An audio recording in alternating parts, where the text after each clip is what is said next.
Coming to you live with the insight you need from the financials and political capitals of the world to the heart of innovation.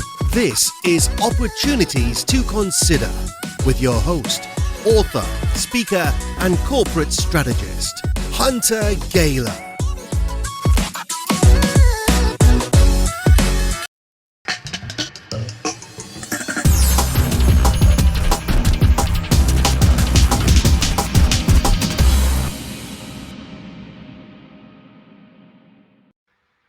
Hello, everyone, and welcome to another special edition of the Markets Hunter program. We are so excited to have you here. We're coming to you actually the last week of March, so we've got a lot of great updates from some of our companies. I'm going to be joined by one of our special guests today, Robert Liscouski, who's the CEO of Quantum Computing, Inc.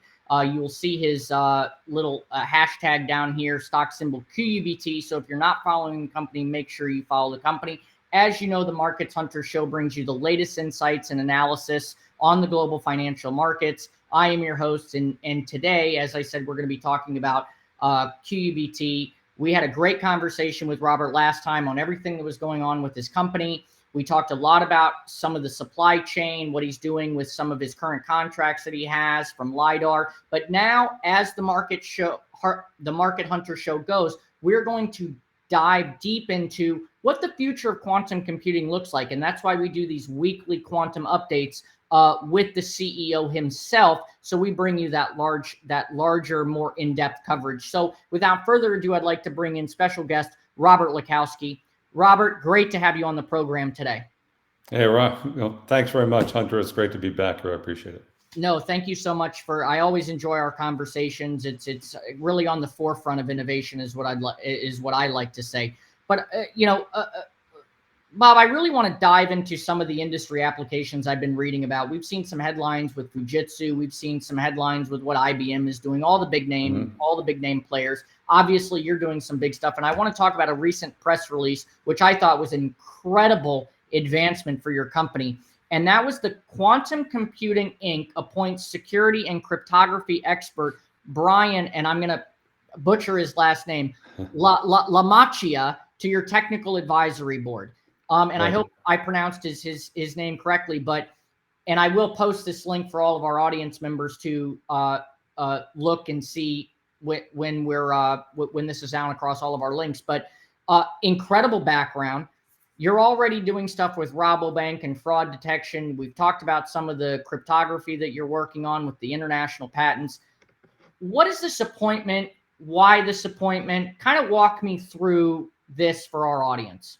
Yeah, sure. Listen, this is a tremendous opportunity for us. Let me give you some insight to the way I think, and then what we're trying to do for the company here and bringing experts like this on. So I started a technical advisory board, which is ostensibly something that that I sat on when I was back in the government, in the intelligence community, consulting at some pretty senior levels. We were providing sort of outside advice to the DCI and the DNI, the Director of National Intelligence, on advancing technologies, right?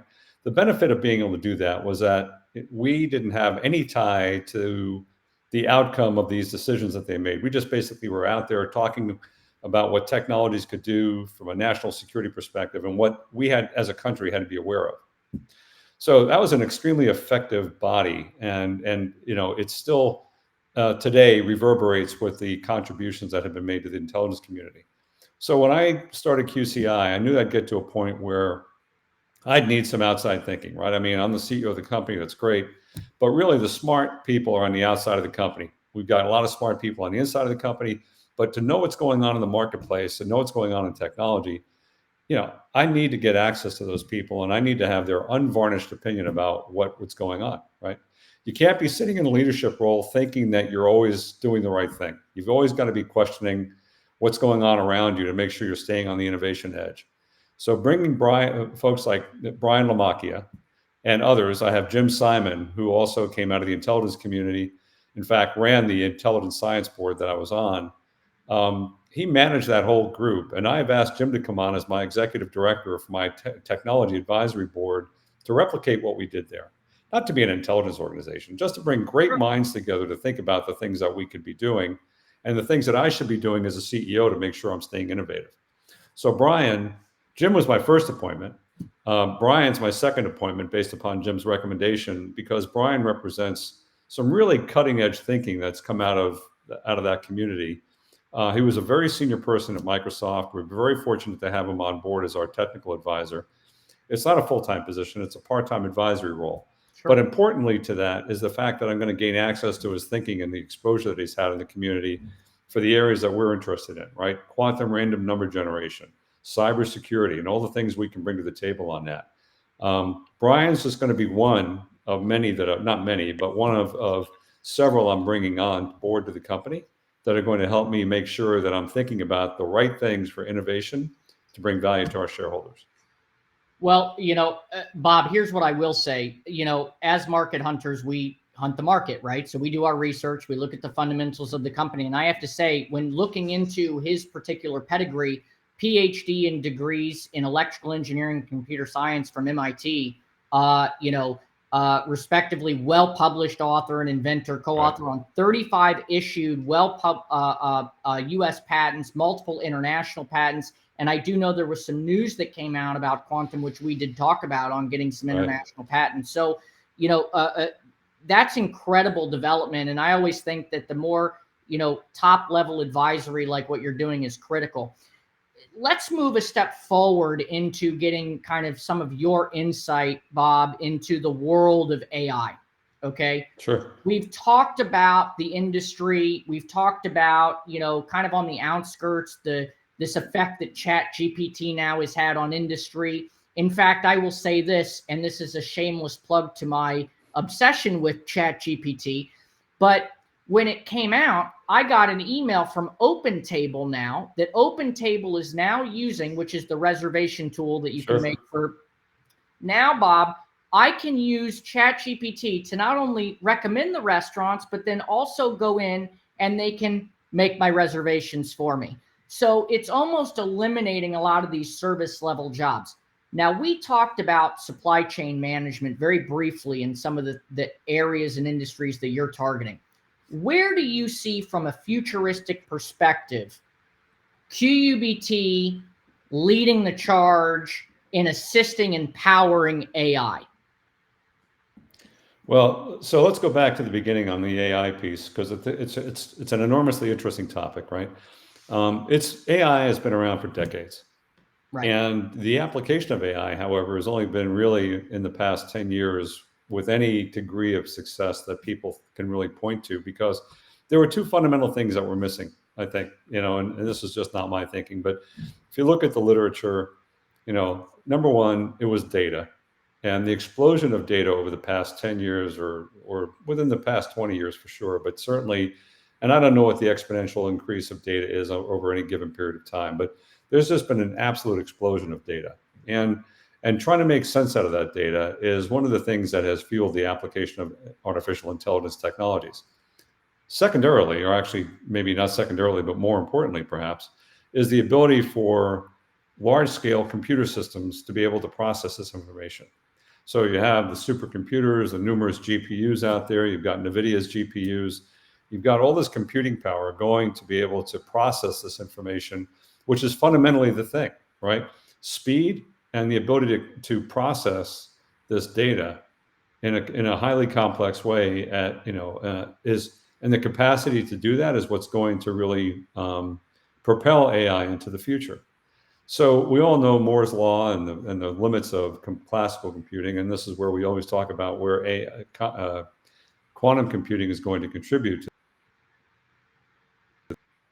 Computing as a domain has a specific application in the AI world for processing power, for speed, and capacity to process a large amount of data. So when we can apply both classical computing and AI and quantum computing together against, you really begin to see AI off as a real domain. Now, ChatGPT is a really interesting example. I don't pretend to be an expert on ChatGPT, but from my understanding of it, ChatGPT itself had been developed several years ago and is now being used as effectively a very good marketing tool. It's a very effective tool to demonstrate what AI can do, and it's certainly brought it to the forefront of conversations, right? But AI is so much more than ChatGPT. Sure. You know, natural language processing and to be able to discern, you know, content and intent of content is a very difficult thing to do. And ChatGPT is doing an excellent job at that right now. I mean, you can, you know, we've all tested it, I'm sure, and you can put in some arcane question that you would think nobody's going to have an answer to. And based upon the data that's been collected up until, I think, 2021, you'll come up with an excellent answer, right? Now, there's a lot of ethical issues about AI we're not going to get into, as you know, biases and all the things that can go into that. But in terms of just pure technology, what you can do with AI and the areas that we as Quantum Computing Inc. can contribute to is an area that right now is, I think, is very hot. So reservoir computing, I don't know if you've ever heard of that term of reservoir computing. We've spoke about it. We've spoke about it. We did, right? You have the reservoir computer, so that's good. That's right. Well, we have a combination. It's a hybrid. It's actually a classical and a reservoir computer together that allows us to be able to take the best of both. Because, you know, our AI systems have to be hybrid because we use photonic and electronic architecture, and the photonic architecture is extremely fast, extremely energy efficient, and inherently supports large-scale processing.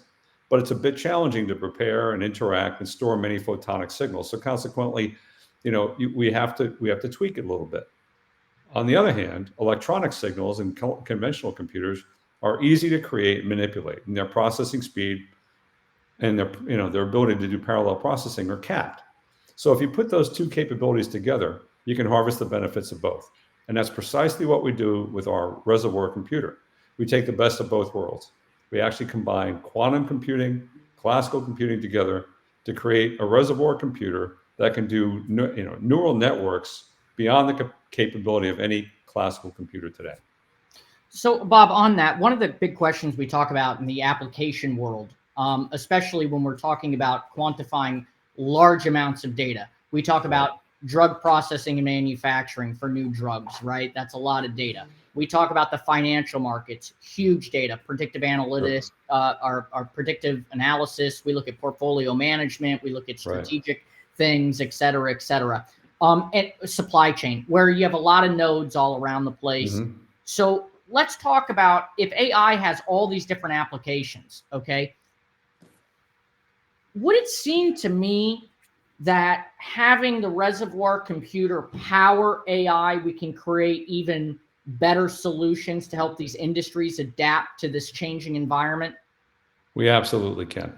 And the applications for our reservoir computer in particular, particularly on the predictive side and the analytics side, is an area that I think we can really contribute to.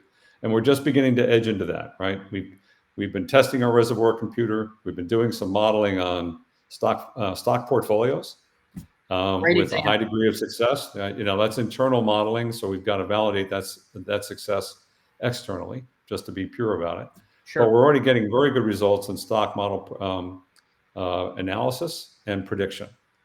So it's natural to extend these into other areas, such as talk about supply chain.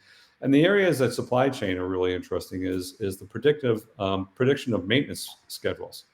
So the big thing about, one area, if you think about, and I'm just saying this as an example because I know this to be true, is, aircraft maintenance schedules. So today, aircraft, commercial aircraft fly, and they're giving a lot of data all the time while they're in flight. Health of the aircraft, performance of the aircraft, various maintenance parts, right? So if a part needs to be maintained when the aircraft lands and it goes, everybody deplanes while they're going through that next evolution of onboarding everybody, they can actually do maintenance because they've gotten word ahead of time that a part needs to be maintained or replaced. And by the time they get on the ground, that part's waiting for them at the tarmac, so they can do quick turnaround. So you're not keeping a plane off the circuit. So that predictive analysis of being able to take all that data and do prediction based upon maintenance schedules and making sure you've got the right inventory for parts, especially for aircraft, is a huge benefit. That's the type of problem we can certainly contribute to. Well, it's very interesting, Bob. You're speaking and talking about a big passion of mine, which is the aviation space. And for a lot of the people that understand and follow the market hunters know that I was very heavily involved with Abjet and some of the private aviation companies out there. But from an application perspective, maintenance was always a major issue, especially when you're going to buy an aircraft, sell an aircraft. Right. And what you're talking about here is literally parts maintenance, which makes up a massive amount of industry, from where parts are located, the wear and tear, the number of landing hours, fuel consumption, all of these things that go into it that up to date have not really had the advanced AI systems to be able to have greater insight and intelligence into the market. And so I definitely see how there's a massive use case here, because I mean, you look at the aviation industry is a multi-cajillion dollar industry, right? They're moving people all around the world. And it's not just, landing gears and parts and wings and engines. It's food, it's ice, it's all of the things. All of those supply chains. Exactly right. And that's what's really incredible. So it's really good to know that at least your company and QUBT is looking into these matters, because that's really, where's the focus of the company? Where's it going? What can we really do? And I like that aspect. I like how, look, here's the software stack, here's the hardware. We want to make it cost effective for companies that aren't IBM or Watson or any of these other companies we've talked about in the future or in the past, to come in and say, look, we've got a challenge. We want to be able to input our data and potentially solve some of our problems by using the reservoir computer, the hybrid models, the Dirac 1, the Dirac 2, the things that you have coming out, which is incredible. Bob, I want to shift the conversation just a little bit into... Go ahead, Bob. I'm sorry. If I may interrupt you just to kind of close that point out, because you bring up a good point, right? We're a small company, and small companies succeed by being focused, right? And, so when I talk about the myriad of capabilities we have, remember the core technology is our photonic quantum computing capability, which scales to a number of different applications. So, it's not quite build once, use many times. In the case of the hybrid reservoir computer, we have to do a little bit more engineering on the reservoir side. But everything else we're doing on the photonic quantum computing side is really an amplification of the initial core capability. And what's important about that is that we can stay focused on what we do really well, and we can work with partners to get into the marketplace. So right now we're engaged in a number of partner discussions to be able to take our technology and bring it into the marketplace. When you talk about supply chain, we don't want to be the supply chain experts. We want to power the supply chain experts. The old classic Intel inside someday might be QCI inside, because what we care about most is making sure we provide and develop the best technology that can be applied for a myriad of solutions, depending upon what our partners in the industry want to be able to do. So, our shareholders should be really encouraged by the fact that if you think about QCI as being a hub of intellectual capability, intellectual property capability, and each one of those spokes, respective markets, are going to be partner channels and opportunities for us to get into the marketplace based upon our partnerships, that should be music to their ears, because that's not a capital intensive environment. We're spending our money where we know we have to spend it, and we're letting our partners be able to take that capability into the marketplace to benefit from it. So that's really the model.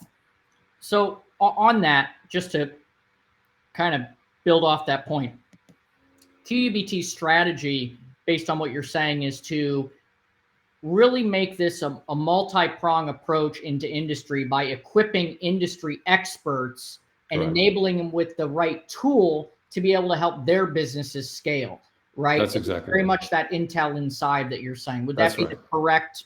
That is exactly correct. And when we start talking about, and let me tell you, it's not too far-fetched to talk about Intel inside in terms of a concept, because remember, with the last time we spoke, we're actually creating our own quantum photonic computing chips, right?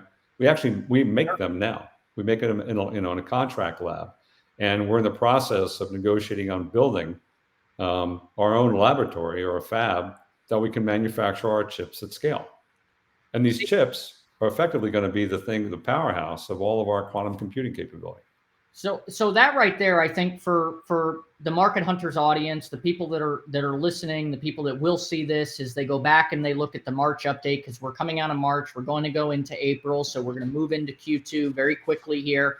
And obviously, the whole market's been rattled by everything that happened with Silicon Valley Bank and everything. But the way that the market hunter's approach is, and I am not the Jim Cramer of the world, okay? I'm the market hunter. Thankfully. Yeah, thankfully, exactly. Well, I appreciate the endorsement. But Bob, the way we look at companies, this is the fundamentals. We look at the leadership. We look at the approach. We look at the fact that you have strategic advisors. You're building the right advisory board. You're doing the right things.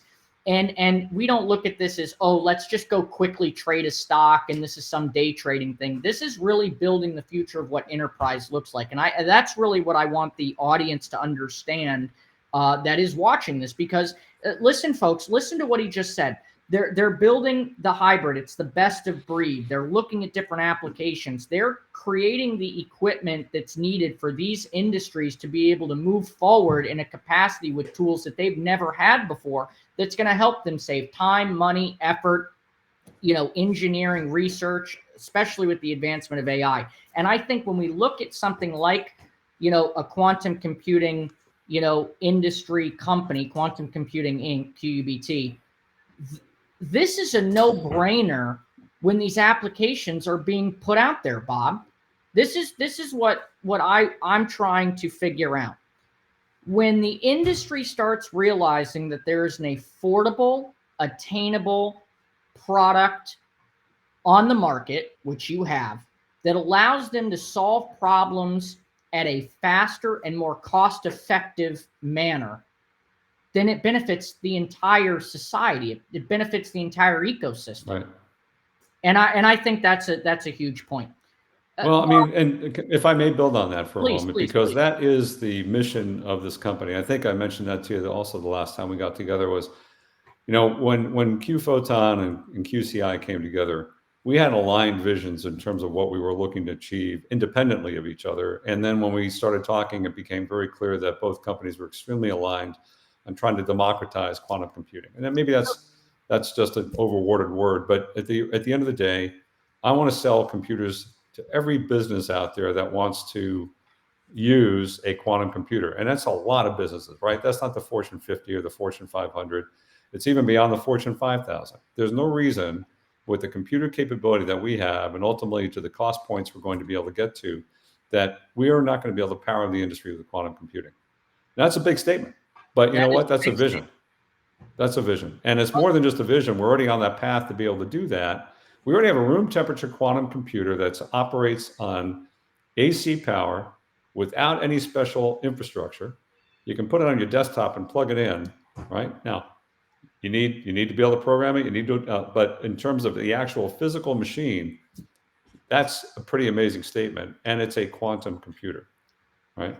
Well, now contrast that with what our competitors are doing, and they're doing great work. Don't get me wrong. I'm not here to slam anybody. I'm just telling you, we have just a different approach, and we're looking to try to get out there to as many companies as we possibly can. Well, look, not that I'm biased about the company, but I like what you're doing because it's this democratization. But the way I look at it is there's room for innovation in a world of 7+ billion or whatever the number's up as of today, right? Where there has massive market potential. Ford Motor Company did a great job building the Ford Model T, but now we have multiple companies out there that are building cars. So right. The age-old saying, it takes a village to raise, a baby sometimes, right? But in this particular aspect, when you're equipping companies, which is what your vision statement is, and then I like the fact that you're calling it a vision statement. Companies have mission statements, they have vision statements, where you're at and where you're going. I remember going back for our audience. I encourage people to go back and listen to some of our first interviews with Robert, where we listened to where his company was. And that was just a few months ago to where their company is now. And we've seen tremendous market growth. They said that they were going into doing fraud detection. They're doing fraud detection. They're doing pilot programs with Rabobank. You can go watch that interview. There's a lot of different things that are coming out. They were awarded a subcontract from NASA. So this isn't a company, ladies and gentlemen, that is just sitting here talking about, what it would be nice to do, right? This is a company out there for all the listeners. This is a company that is saying what they're going to do, doing what they said they were going to do and performing. And they're being very transparent throughout the journey, which I think is incredible for the industry. And I hope a lot of companies that are listening to this may find different aspects of how quantum can be applied to their companies. And obviously they have all the information to reach out. So Bob, kind of in closing, I want to talk about something a little bit more generic. The average person out there now has access to ChatGPT. They're using it for their everyday activities. Okay, we're seeing where that might go. Obviously, we're limited up to the information because of the date. They stop after, I think, September 2021. When we have real-time data, talk to me about the processing speed required that I believe, and I don't want to speak out of context here, it seems to me they would need some sort of hybrid reservoir computing for the power to be able to analyze all real-time data. Yeah, that's a true statement. And I think, that's, I think one of the reasons they're doing things, probably a couple of reasons they're doing things in a controlled environment today, right?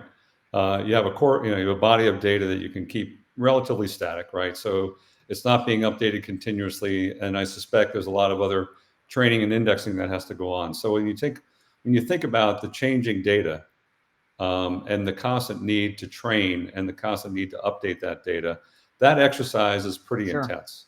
And that's perfect for not just reservoir computing, but more importantly, quantum and hybrid reservoir computing. And that's an area that we're going to definitely contribute to increase the speed and the capacity of a ChatGPT or other types of AI applications, because the training set is really, I wouldn't call it certainly the Achilles heel, certainly, but it's a very critical part of the AI process. And the ability to train data on a real-time basis or near real-time basis requires a lot of computing power. Well, I think that's definitely going to be interesting to follow that. And I am personally interested in some of the applications that quantum is going to keep, putting out there. I'm very interested in the portfolio management. Obviously, I think that's going to be very interesting. The real-time quantitative analysis that can be done on companies in real time, and just not even that, but just supply chains, weather forecasting and how that's going to affect, the whole supply chain with, airplanes and where they fly and how that, all this stuff that goes into it. So I'm very interested in continuing the journey on, Bob, and I really appreciate you taking the time out to have another kind of quantum minute here, discussing really where the future can go with this type of technology. Yeah, thanks, Hunter. These are really enjoyable conversations because I frequently don't have the opportunity to really, get down into the weeds on some of these things. And we can even go further into them. I mean, when we talk about AI, I'd like to be able to talk about the other social consequences of AI at some point in time, right? If we could ever get down that path. But it's an area that's fraught with opportunity and fraught with peril at the same time, right? I mean, it's an interesting challenge we're going to have in the future. But it's going to be something which is going to be enabled by quantum technology. So I recognize that, and the future is going to change, and we're going to contribute to that better outcome. I can tell you that. Well, I'm looking forward to it, and I appreciate your sentiments and your statements on that, because what's missing in industry now is these long form conversations with industry executives where we can really dive deep into. Let's stop the talking points and let's get into really the effect that it has on industry, right? What are the actual consequences? Let's talk about the good, the bad, and the ugly. And I think it's good. I don't want to say that I could potentially, that Market Hunters is the Charlie Rose of Wall Street, but maybe it will be. Maybe it'll move into the 60 minutes. Hey, Let's see what happens. You got to start someplace. That's exactly right. Well, listen, Bob, thank you so much for joining us. We look at having you back next week for another quantum update. We'll dive into some of the AI stuff. I know there's going to be a lot of news this week coming out, so I appreciate it. And ladies and gentlemen, make sure that you go to quantumcomputinginc.com. Go follow their site. Their stock symbol's QUBT. Bob, do you have any closing statements you'd like to leave the audience with today?